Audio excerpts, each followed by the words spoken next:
संध्याकाळच्या लहान भुकेसाठी अगदीच परफेक्ट अशी रेसिपी तुम्ही नक्की ट्राय करून बघा।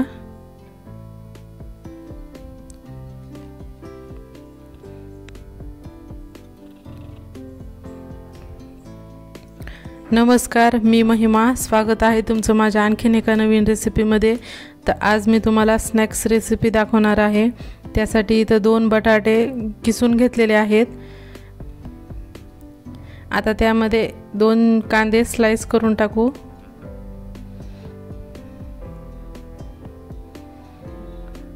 पाव चमचा जिरे,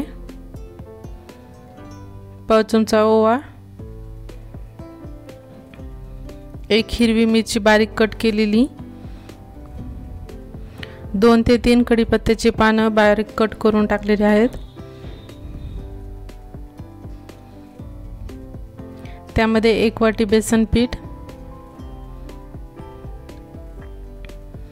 आणि 2 वाटी रवा।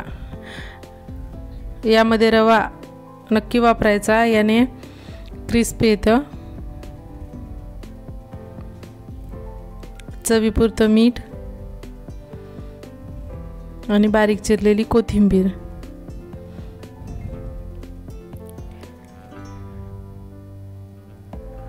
पहिल्यांदा आपण याला मिक्स करून घेऊ। यामध्ये पाण्याचा अजिबात वापर करायचा नाही। आपण जे बटाटे किसून घेतलेले आहेत तर त्या बटाट्याच्या ओलाव्यानेच हे बॅटर मिक्स होतं। तुम्ही बघू शकता यामध्येच पीठ मिक्स होतंय। यामध्ये पाण्याचा अजिबात वापर करायचा नाही।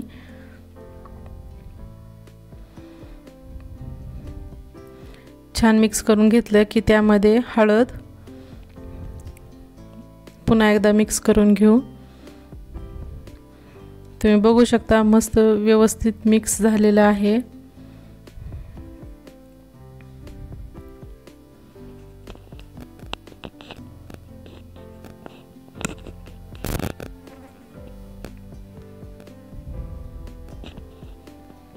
आता मी पॅन मध्ये तेल गरम करायला टाकलेलं आहे।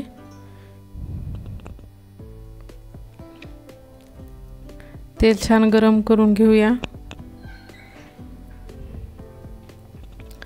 आता यामध्ये थोडंसं पीठ घेतलेलं आहे आणि ते हातावर असं पसरून घ्यायचं।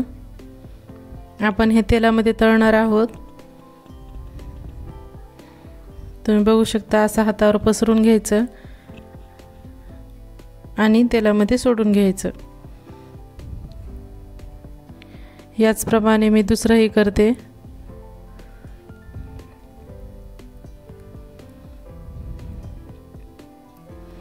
असे एके वेळेस मी 4 केलेले आहेत। तुम्ही याला बटाटे कटलेटही म्हणू शकता।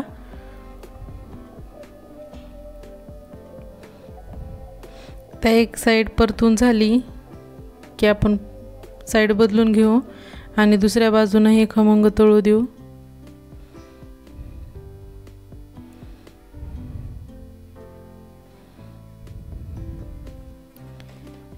तळताना नक्की लक्षात ठेवायचं की थोडीशी पिवळसर बाजू झाली की लगेच पलटवायचं, नाहीतर याला काळसरपणा येतो।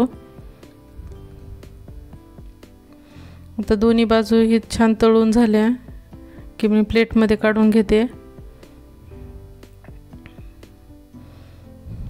मस्त तळलेले आहेत।